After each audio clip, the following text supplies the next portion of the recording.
결과론적으로 실패를 했어요. 예. 자, 그럼 이제 앞으로 어떻게 해야 지금이라도 한다면 어떻게 해야 된다고 생각하세요? 지금 저는 뭐 그래서 좀 우리 조 박사님하고 입장이 좀 다를 수도 있는데 여러 사람이 이제 그걸 물어요. 그럼 어떻게 하자는 거냐? 무슨 정책을 써야 되냐? 그 뭐 수많은 보고서가 있고요. 뭐 어디 세미나 가보면 뭐 수많은 기발한 생각들이 있어요. 근데 제가 보기에는 그 다 50보 100보고요. 그러면 쫙 늘어놓고 그 중에서 괜찮은 거 골라 쓰면 됩니다. 제일 중요한 것은 정책 철학이라고 봅니다. 정책 철학이 분명하게 서고 국민들에게 제대로 전달이 돼야 정책이 공표 효과를 갖는다고 생각합니다. 공표 효과를 잃어버리는 정책은 아무리 절묘하고 멋있는 걸로 그걸 만들어 놓더라도 아무 소용이 없다고 생각하거든요. 그래서 올바른 정책 철학을 천명하는 거 그게 중요하다고 생각하는데 올바른 정책 철학이 뭔가요?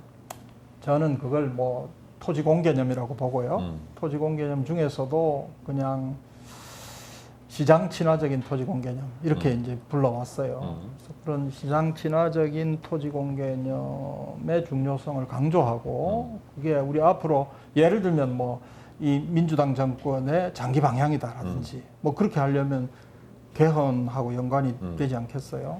근데 사실 2018년에 문재인 대통령께서 그 토지공개념이 명시 조항이 들어간 대통령 개헌안을 발의를 그렇죠. 했잖아요.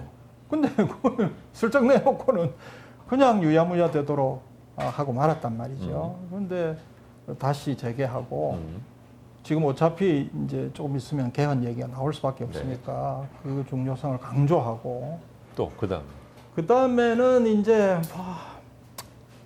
그냥 다음 정부가 받을 수 있는 정책을 정리해서 발표하는 정도. 뭐 지금은 글쎄요. 아니 근데 이미 정권 이제 후반기 이제 아니면은 이제 말기로 돌아가는 정권이 갑자기 그동안 잠자다가 갑자기 깨어났듯이 또는 그렇다고 말을 하지도 않았던 것도 아닌 토지 공개념 말을 하면 그러면 되는 건 아닐 거 아니에요. 아니 할 수는 있죠. 어차피 개헌이 어젠다로 떠오르게 될 거니까. 뭐 대통령이 아니, 제 얘기는 그것만으로는 부족한 거 아니에요? 아 그렇죠. 그리고 예를 들면 이제 지금 7.10 대책에서는 뭐 다주택자 중심으로 뭐 종부세 뭐 세율을 엄청 높였다 어쩌다 이렇게 얘기를 하는데 제일 문제가 뭐냐 하면 아까 보여드렸던 보유세 실효세율 목표를 얘기를 안 해요. 장기 목표. 근데 참여정부 때 이제 제일 뭐 강력한 부동산 대책이 2005년에 나온 831 대책이라는 게 있습니다. 그 당시에 사회적인 논쟁이 있었는데 보유세 실효세율을 1%로 가자는 거였어요. 엄청나게 올라가는 거죠.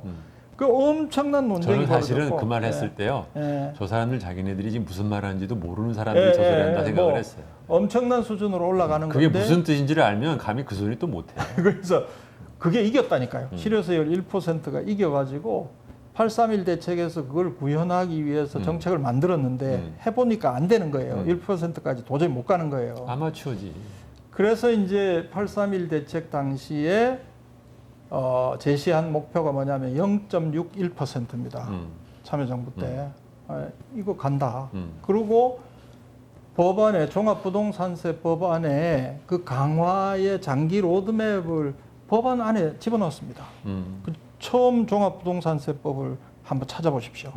그게 장기 로드맵 법안 안에 들어가 있어요. 그러니까 어쨌든 그게 말이 되려고 하면 그 종합부동산세도 그럼 그렇게 설계하면 안 되지. 왜냐하면 대부분의 사람들한테 부동산에 대한 세금을 안 올리면서 예. 종부세만으로 어떻게 0.6%까지 그래서 이런 방식을 썼어요. 처음에는 종합부동산세하고 재산세를 같이 강화한다 하다가 이 막 반발이 나오니까 그 속도를 늦춘 거예요. 오케이. 종합부동산세는 일찍 그 목표에 가고 2009년에 재산세는 2017년까지 간다. 이렇게 해가지고 장기 강화 목표를 세웠죠. 어쨌든 뭐 그게 무리했건 어쨌건 간에 그 보유세 정책에 분명한 목표를 제시한 거잖아요. 근데 여기는 어디로 가자는 건지 없어요.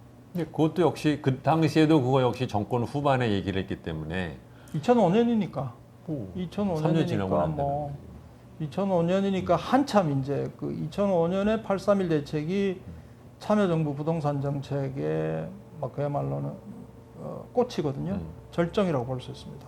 그러니까 그때 얘기를 했으니까 그러니까 보유세를 예. 천천히 장기적인 플랜을 갖고 예. 지금이라도 올리겠다라는 것에 대한 예. 약속과 실행을 옮겨야 된다. 아, 그렇죠. 그 플랜을 국민한테 공개하고 필요성을 설득하고 근데 지금처럼 정책이라는 게 예. 뻥하고 날리는 게 중요한 게 아니라 수용성이라는 것도 생각을 해야 아, 되잖아요. 그럼요. 그러기 위해서는 국민들한테 왜 종부세만이 아니라 보유세를 올려야 되는지에 대해서 예. 자기가 설명을 하겠다라는 예. 각오를 해야 되는 거잖아요. 당연하죠. 예. 당연하죠. 당연하죠. 그거는 뭐 근데 그런 노력이 있어야 되는데 아까도 이제 말씀하셨다시피 전혀 의지가 없고 또 알지도 못하고 이러니까 그걸 기대할 수 있을지 모르겠어요. 저는 뭐 그렇게 할 줄 알았어요. 정권 초반부터 오케이. 그렇게 할 줄. 그래서